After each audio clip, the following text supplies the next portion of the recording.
Hey, what's going on, everybody? This is your Legislation and Military Policy Director, Matthew Schwartzman, coming to you from the Minuteman Memorial Building with a special edition of the ROA Up to the Minuteman Update.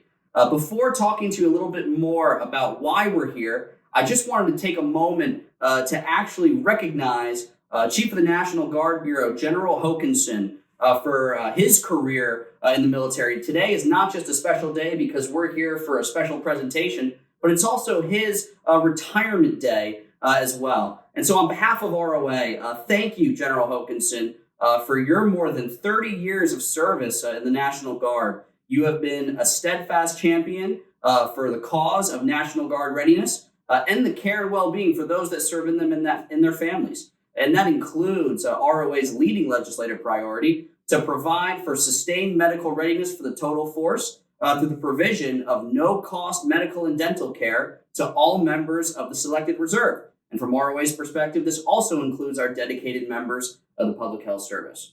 But now that we've got that recognition put out there, let's get down to our special presentation today. So I am joined by friends and mission partners who are going to be introducing themselves here in just one moment from the National Guard Bureau and the Public Health Service for a special presentation focused on the unique partnership between the Public Health Service and the National Guard Bureau. As you may be familiar, ROA has been a steadfast champion of supporting the Public Health Service and the National Guard Bureau's leading legislative priorities. But we wanted to take a couple of moments here to actually get into a little bit more of the nitty-gritty as to what this formal partnership between these two outstanding organizations actually looks like. But today isn't about me, and so without further ado, I want to take a moment to allow our distinguished friends and guests here to introduce themselves. Colonel, let's start with you. Hey, happy to be here. I'm Colonel Tom Leeper from the National Guard Bureau, Office of the Joint Surgeon. I'm the Chief of Medical Operations. My National Guard state is Arizona, and I've been at the Bureau for a 3-year tour. And so before I came to the National Guard Bureau, being a physician, I was the state surgeon of Arizona for a number of years, commander of multiple units and task forces, especially during COVID, and also multiple deployments. So I've got so far 44 years of service, and I'm probably winding down, but this has really been beneficial to me to come to National Guard Bureau and have the opportunity to work with the United States Public Health Service.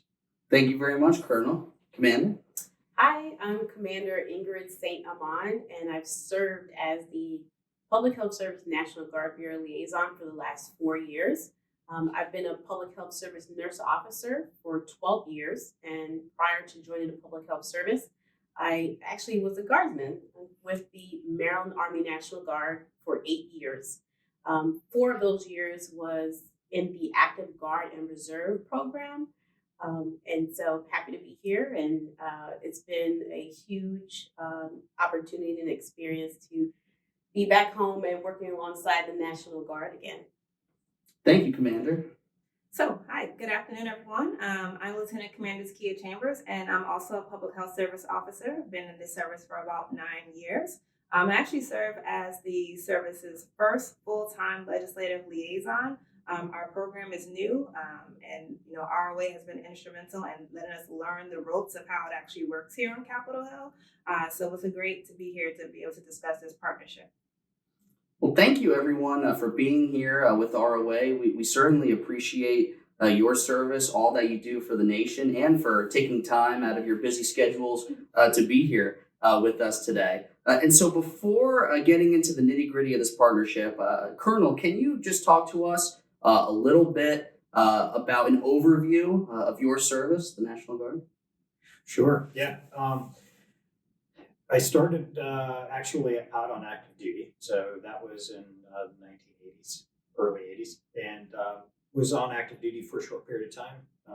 Went through the Special Forces course as a medic, enlisted, and after about 6 years, I switched over to the National Guard and have been in the National Guard since. So there was a short period of time that I was also in the reserves as well. So I think I really found a home in the National Guard. And and it's just been a pleasure to serve. I've deployed to Iraq, Afghanistan, multiple tours in Kosovo. I've deployed to Lebanon in the early 80s. I think that what we do in the Guard, our overall mission of supporting our state government, supporting the federal government, it's just the best of both worlds. And I even get the opportunity to serve a career in the civilian world as well. So it's been interesting, it's been fun, and I can't think of what a life would have been for me without doing it. Well, thank you for that, Colonel.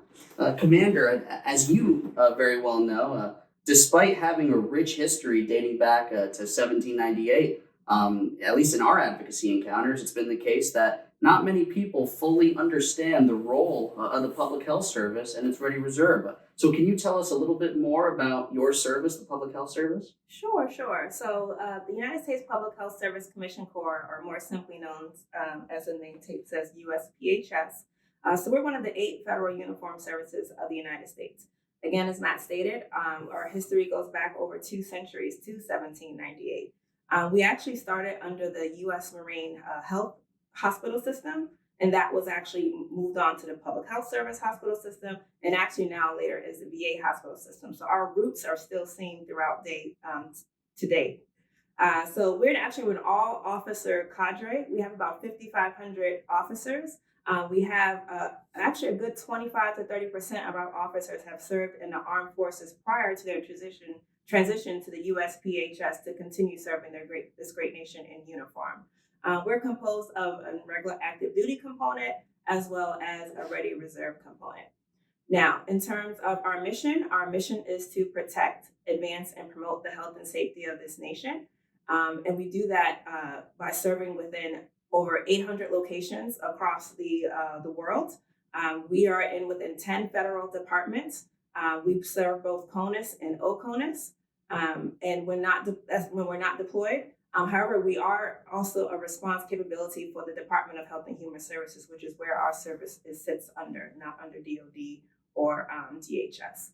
So with that, when there are natural disasters, a lot of times the people that you see are us. We're usually there first. So we take care of the homeland kind of first. So when they have those hurricanes, natural disasters, or basically when any state has reached their max capacity and are not able to meet the needs of their citizens, they usually call them for federal reinforcements. That typically is us, the United States Public Health Service, because again, we are 24/7, and again, when we're not deployed, we also, again, serve in those federal agencies, including the VA. We do a lot of mental health within the VA and within DOD. So we continuously serve those in uniform day in and day out. Thank you very much for that. Now, all of the uniformed services are facing both collective and unique challenges in recruiting and retaining qualified talent for service. Colonel, you mentioned that you found home in the National Guard. Can you talk to us about why you decided to join the National Guard, maybe some of the motivations you had for serving? Sure. Well, I was a kid, so I wanted to be able to see what I could make of myself, go different places, experience different things.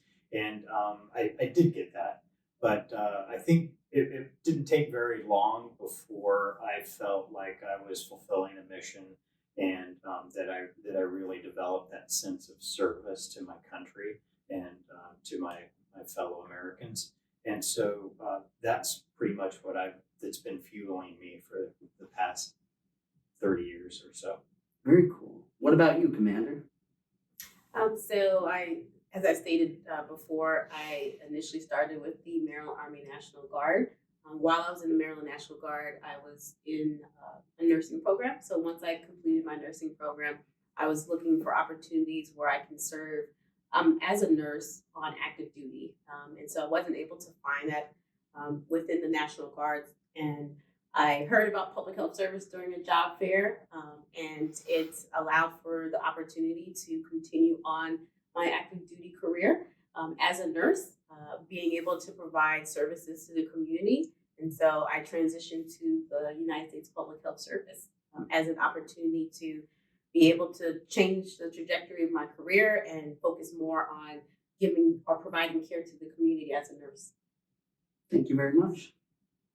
So I'll say for me, the biggest thing that I wanted to do was have that flexibility to serve the great nation. I was always a person, I'm a pharmacist by trade. And so I was always big in pharmacy school about basically mission trips, going out and helping those in their most desperate times of need. So I said, where can I go where, I'm not looking for a job every 5 seconds, where I can feel the fulfillment of serving my country and doing well for those that are, again, less fortunate. And I found that in service. I have family members that have served in the armed forces before. None had typically heard of the United States Public Health Service, but I felt like its mission, protect, advance, and promote the health and safety of this nation really fit with me and resonated with me as a person. Because I loved healthcare, I loved pharmacy, but I also love to help people, and again, when they most needed it. So to me, it was a perfect fit. I remember when I first commissioned how excited I was. I still have that same excitement that I have now. So, I think, again, as Colonel Leeper said, it just matched who I was. And in the preface to that question, I mentioned that those challenges are both unique and collective. But so too have the solutions to these problems. They've been collective. And we're here, again, to talk about this unique partnership between the National Guard Bureau and the Public Health Service. And so, Colonel, can you talk to us a little bit about the strategic thought behind this partnership? Absolutely. So in the National Guard Bureau, especially the Office of the Joint Surgeon, we think strategically. Like, we look at big gaps in our service to the nation. If we see that there are some things that we could do better, then we try to figure out ways to address that. And so we found in COVID, for instance, that we just didn't have enough people to do all the things that we were asked to do. And so this is one of the areas that really underscored working with the USPHS. They're primarily, or they're an all medical service. And so it totally made sense that they would come to us and be our counterpart in the Office of the Joint Surgeon in the National Guard Bureau. So we teamed up with them and figured out ways that we could address the needs of the nation in a time of crisis that weren't really being answered. And they're great partners, and we put our heads together and did a lot of strategic thinking and planning, and we made a lot of headway. And I think we're going to be talking about more of that in a few minutes. And Commander, can you talk about that from the Public Health Service perspective? Yes, definitely. Just want to add to what Colonel Leeper mentioned. So the National Guard has 2 missions, Homeland and warfighting. And Homeland aligns with our Public Health Service mission. And so it's a perfect fit when you have 2 organizations that have aligned missions. And so, like Colonel Leeper mentioned, we help to fill each other's gaps where needed. And so leadership looked at it as an opportunity to benefit the community by partnering together so we can ensure that both organizations are prepared to serve the community. And it's great because there's a lot of common ground there. And even though we have different functions, we don't really have a duplication of service, but we really complement each other and we have a synergistic effect. So when we work together, it's not just 1 and 1 equals 2, it's 1 and 1 equals 3. So it's really been fantastic to see that grow. And so, Commander, can you expound upon that a little bit and address maybe the gap that you're filling? Put differently, what's the role that the Public Health Service has in this partnership?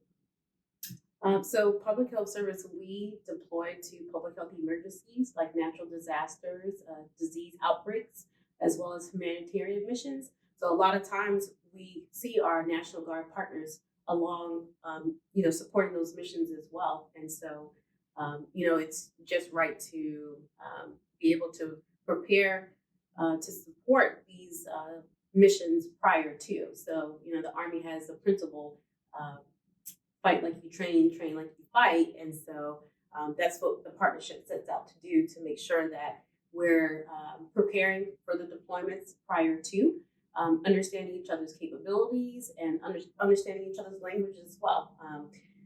The Public Health Service falls under Health and Human Services, like Commander Chambers mentioned, and National Guard Bureau or National Guard falls under the Department of Defense. And so there are some alignments in there, and there's also some differences. And so coming together prior to the deployment helps to mitigate some of those differences. I appreciate that. And we're going to talk about exactly what that synchronization looks like. But before we do that, Colonel, can you talk about, from your perspective, what some of the differences may look like? Sure. Yeah.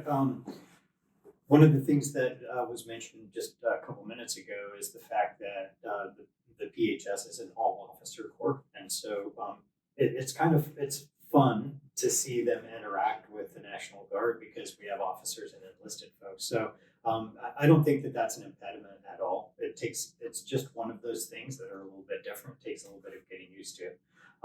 We have a lot of very robust planning capabilities, and so we love to see the PHS combine with us and show us their unique perspective on planning for potential missions. You can never plan too much, and you can never plan enough, but when you're working together side by side planning these things, then you see where they bring things to the table that the National Guard doesn't have, and vice versa. For instance, you mentioned that you're a pharmacist, which is great. We don't have that many pharmacists in the National Guard. The first time that I deployed on COVID, there was a PHS pharmacist that was there working with the IHS, and it was just cool to be able to work with them and see what they do and interact with them during downtime and see like what's going on in your world and what's it like to be in the PHS. And so when I came to National Guard Bureau, I already had that under my belt. And when I walked in the door and saw Ingrid, I was like, this is going to be great. And it sounds like in so many ways this was a match made in heaven. But I have to imagine, as would be the case with any new way of doing business, any collaboration or partnership that occurs between different departments, organizations, and agencies, that there may be some challenges or some bumps in the road in the way that you may need to encounter. And so, Commander, can you talk to us a little bit about maybe some of those challenges? Yes, I can definitely speak to those challenges because, with anything new, like you said, of course, there's always going to be something. But of course, you work your way through it and you mitigate and push your way forward. So I would say probably the first most notable challenge that we had was just the fact that the USPHS is not really recognized, particularly on the state level. So it took multiple attempts to get in contact with the right people, to ensure that the memorandums of agreement or memorandums of understanding between the states and the overall service were actually signed in a proper and timely manner. So it took some time to navigate that overall. I would say probably the next challenge is, as Colonel Leeper said, they have a lot more capabilities than we do.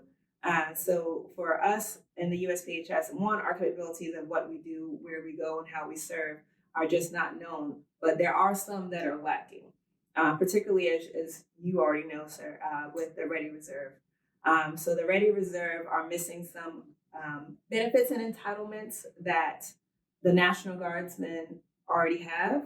So some of the plans that we had were a little dampered because, say, for instance, there's some TRICARE mishaps with our Ready Reserve component. When the law was put into place to stand up our Ready Reserve, it was done very quickly. There's a lot going on. We're very thankful to Congress for that assistance. There were just some entities of their benefits that were left out. And so with that, they're in terms of staying overnight to participate in different trainings, drills, even missions, they don't have that TRICARE coverage for overnight, and they can't do some of the IDT points. And with that, that's because we were able to have this scaled back some of what we want to do initially. But we're working through that. We'll get through and make it to the next phase, sooner rather than later. And I would say the last and probably most crucial is the funding. National Guard Bureau, just like any other service, of course, advocates for more funding for them.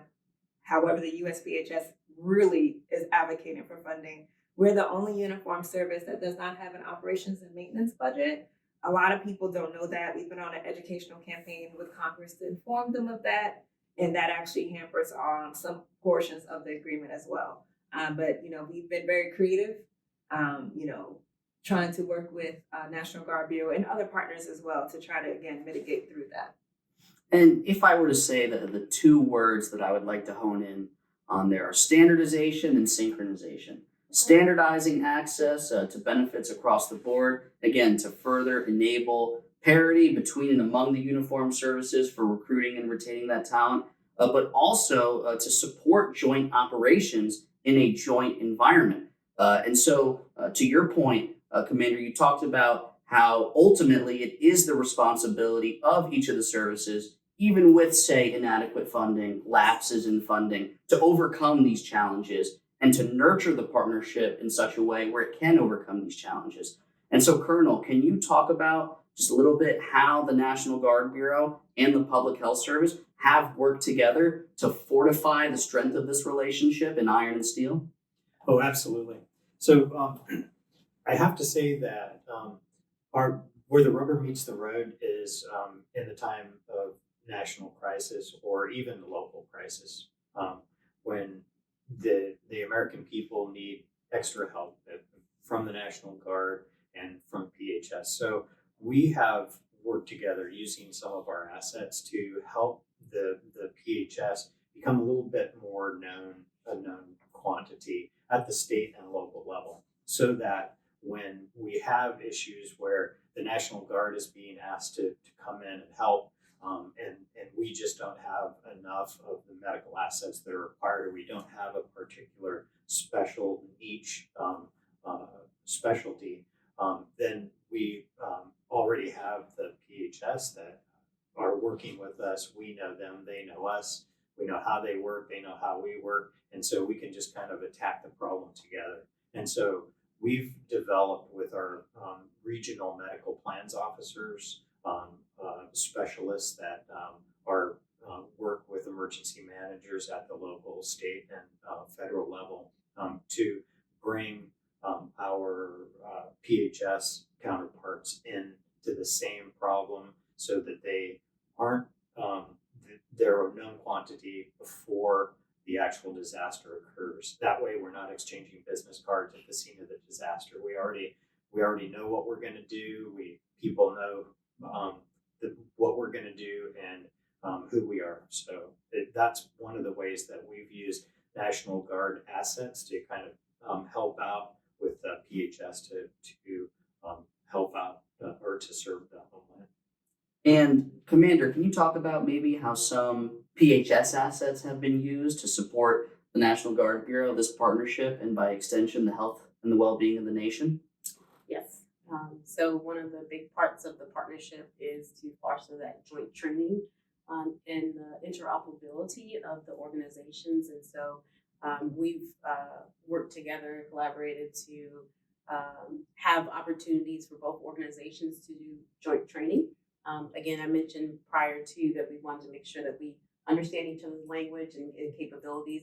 So through the partnership, we were able to have joint training opportunities with the Innovative Readiness Training Program, as well as the Remote Area Medical Clinics. Those are both programs where both National Guard and Public Health Service officers have participated in to be able to provide services at no cost to the community.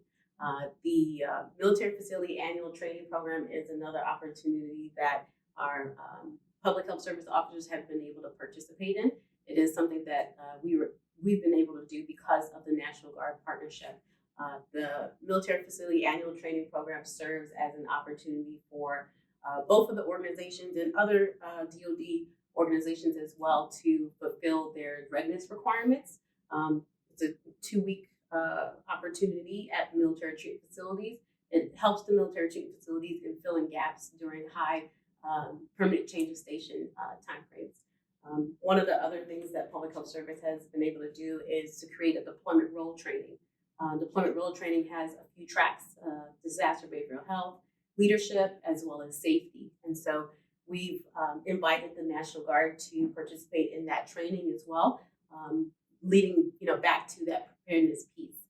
And so those are a few of the joint training opportunities that were put together with the partnership. I would say in addition to that, the National Guard has supported the establishment of our Public Health Service Ready Reserves. The joint training opportunities that were put together help support them get their readiness requirements, right? They're required to do 1 week in a month, 2 weeks a year, just like the other reserves and National Guard. And so Public Health Service and National Guard have come together to review a number of policies within the Public Health Service that support the establishment of the Ready Reserves. I believe it's over 300. And so that was huge in making sure that our Ready Reserve officers were utilized properly and established properly as well. We appreciate that. And again, we've touched on synchronization, we've touched on standardization. Another key word, and this is something that Commander Chambers touched on, is funding. And ROA is fighting to secure adequate funding for both the Public Health Service and the National Guard Bureau, not just to nurture this partnership to another stage of maturity, but also for some of the other service-specific priorities that you have as well. And so let me ask you a question about maybe looking into the future. If we are successful in our endeavors to secure adequate funding for this partnership, what do you anticipate being some of the future outcomes that we can expect? So from the National Guard perspective, I think that learning more about each organization by working together, having that opportunity to interact and to become interoperable. I think truly interoperable is another way to say joint. And so when we can do that, it really is that synergistic thing where 1 + 1 = 3. And so I say from my foxhole, more learning opportunities, more working together, more cross-pollination. And I think that's just kind of my theme is to keep that going and to foster that, just overall encompassing idea of understanding how each other works, what our capabilities are, what our strengths are, where we match up, and then even where we don't match up so that we know ahead of time. Commander? I agree with Colonel Leeper. I think that there's so much that can come out of this partnership, and our imagination is our only limitation. No, and that's amazing because that's a perfect segue to our last question here. And I'm going to ask you to use your imagination a little bit here. We've talked about what this partnership can look like moving forward. Let's talk about the effectiveness of what it could have looked like in the past. We most recently experienced a COVID pandemic, the likes of which Americans haven't seen in quite some time, perhaps ever. It is not the first time, though, that the nation has had a pandemic, and it is not the first time that the nation has had to experience a challenge with securing and safeguarding the nation's health. And so, Colonel, I want to start with you. If this partnership had, say, existed prior to the codification of the MOU in response to COVID-19, how do you believe this partnership could have enabled the nation to overcome, say, previous public health challenges? Yes, so that's an excellent question. Sometimes you just have to use your imaginoscope and see, a little bit of mental exercise. But I think that we definitely could have tackled the first problem that we had with COVID, which was just lack of PPE. So speaking from experience, I know that was the thing that hit us the first. Everybody was making a grab for PPE. So we had to figure out how could we conserve PPE, right? And so that there were training programs that were developed, and that's totally something that PHS and National Guard could have worked on at all levels to go out into the communities and say, hey, you've got this amount of PPE, here's how to make it get stretched out. The next thing was COVID testing, right? That was the next thing in COVID that we said, hey, we don't have enough assets to make this work. again, we were kind of stovepiped because we hadn't really trained together. PHS was doing their thing with COVID testing, and the National Guard was doing their thing with COVID testing. Again, if we could have combined forces, and we could have better saturated areas instead of just having, kind of patchwork coverage for COVID testing. And then finally, in COVID, it was all about vaccination, right? So we had to figure out how we were going to plan mass vaccination sites, how to staff mass vaccination sites, and then how to work all of the logistics.